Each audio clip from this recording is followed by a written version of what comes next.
بسم اللہ الرحمن الرحیم۔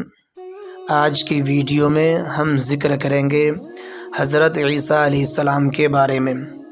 حضرت عیسیٰ علیہ السلام اللہ کے ایسے نبی ہیں جو بغیر باپ کے دنیا میں آئے۔ باقی انبیاء کی طرح اللہ تعالیٰ نے آپ کو بے تحاشا معجزہ دے کر اس دنیا میں بھیجا۔ پہلا معجزہ بغیر باپ کے پیدا ہونا۔ جس طرح حضرت آدم علیہ السلام بغیر ماں باپ کے پیدا ہوئے، اسی طرح حضرت عیسیٰ علیہ السلام بھی بغیر باپ کے حضرت مریم علیہ السلام سے پیدا ہوئے۔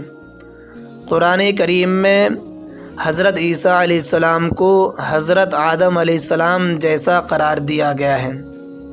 دوسرا معجزہ نومولودگی کی حالت میں کلام کرنا۔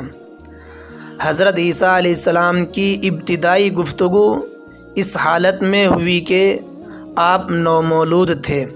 یہ وہ عمر ہوتی ہے جب بچہ کچھ بولنے پر قادر نہیں ہوتا۔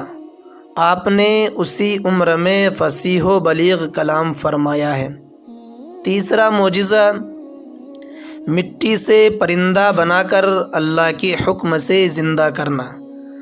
حضرت عیسیٰ علیہ السلام مٹی سے ایک پرندہ کی شکل بناتے، پھر اس میں پھونک مارتے اور وہ پرندہ اللہ کے حکم سے جیتا جاگتا پرندہ بن جاتا ہے۔ چوتھا معجزہ مردوں کو اللہ کے حکم سے زندہ کرنا۔ حضرت عیسیٰ علیہ السلام مردوں کو مخاطب کر کے فرماتے کہ اللہ کے حکم سے کھڑے ہو